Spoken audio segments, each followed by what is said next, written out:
الحمد لله وحده والصلاة والسلام على من لا نبي بعده.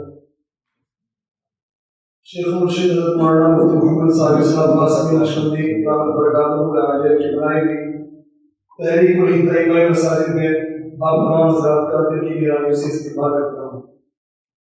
ماشاءاللہ حضرت مولانا محمد حضرت صاحب مولانا محمد حافظ صاحب نے تنظیم ائمہ کے مساجد کے ابراز و مقاصد کو بیان کر دیا ہے. ہم مزید کچھ بات کہنے کی ضرورت نہیں. اسی طریقے سے مہمانان کرام میں موجود خصوصاً استاد محترم حضرت قاری عبدالجبار صاحب دعوت برکاتہ علیہ کا بھی دل کی گہرائیوں سے استقبال کرتا ہوں. اخیر میں ایک بات کہتا ہوں. اللہ رب العزت نے حضرت ابراہیم علیہ السلام کے بارے میں فرمایا انی جاعلک للناس اماما کہ میں آپ کو امام بناتا ہوں.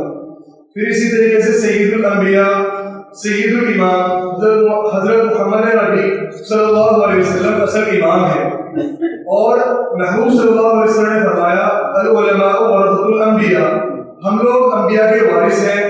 اصل امامت محبوب صلی اللہ علیہ وسلم کی ہے, آپ کے صحابہ کرام کی ہے. تنظیم ائمہ مساجد کا ایک بڑا مقصد یہ ہے کہ ہماری امامت واقعتاً محبوب صلی اللہ علیہ وسلم کی امامت جیسی بن جائے. ہماری امامت سے محبوب صلی اللہ علیہ وسلم کی امامت نظر آنے لگے. ہماری امامت سے صحابہ کرام رضوان اللہ تعالی علیہم اجمعین کی امامت سمجھی جانے لگے. لوگ ہم سے متنفر کیوں ہو؟ ایسا ہرگز نہیں ہوگا کہ لوگ متنفر ہوں گے جب ہم محبوب صلی اللہ علیہ وسلم کی امامت جیسی امامت کریں گے.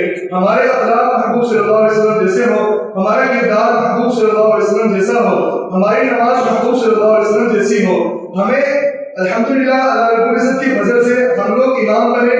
اب انشاءاللہ تعالیٰ تنظیم ائمہ مساجد میں جڑیں گے تو تمام ائمہ حضرات علماء نہیں ہیں, تمام مفتیان کرام نہیں ہیں, کچھ قاری صاحب ہیں, حافظ صاحب بھی ہیں جو نہ مسائل امامت جانتے نہ فضائل امامت جانتے. انشاءاللہ العزیز اس تنظیم سے وابستہ ہوں گے تو مسائل امامت کا بھی علم ہوگا, فضائل امامت کا بھی علم ہوگا, ہمیں اپنی ذمہ داریوں کا بھی علم ہوگا. جو اپنی ذمہ داریوں کا علم ہوگا اور ہم محبوب صلی اللہ علیہ وسلم کا نمونہ بنیں گے تو انشاءاللہ العزیز اصلاح عوام بھی ہوگی, اصلاح خواص بھی ہوگی اور انشاءاللہ تعالیٰ درمیان میں جو خلا ہے وہ سب پور ہوں گے اور ہم سب بھائی بھائی شیر خار ہو کر رہیں گے, شیر و شکر ہو کر رہیں گے. میرے بھائیوں, ابھی ایک دو دن پہلے عشاء کی نماز میں امام صاحب نے نماز پڑھائی. چوتھی رکعت میں بیٹھنا تھا, سلام پھیرنی تھی, امام صاحب بھول گئے اور کھڑے ہو گئے. پیچھے سے کسی نے ڈکما دیا, امام صاحب بیٹھ گئے اور امام صاحب نے نماز پوری کرا دی. بعد میں چرچا ہوئی کہ امام صاحب آپ نے سجدے سہو نہیں کیا. امام صاحب نے بتایا کہ سجدے سہو میں نے اس لیے نہیں کیا کیونکہ میں تھوڑی ہی دیر کھڑا ہوا تھا, بہت دیر تک کھڑا نہیں رہا تھا. مسئلے کی وضاحت کی گئی, مسئلہ معلوم کیا گیا تو پتہ چلا کہ کھڑا ہونے کے بعد تو سجدے سہو ضروری تھا. دوبارہ نماز پڑھانے کا نمبر آیا تو پتہ چلا اب لوگوں نے سنت بھی پڑھ لی اور وتر بھی ادا کر لی. دوبارہ اقامت کہنی ہے یا نہیں کسی کو معلوم نہیں.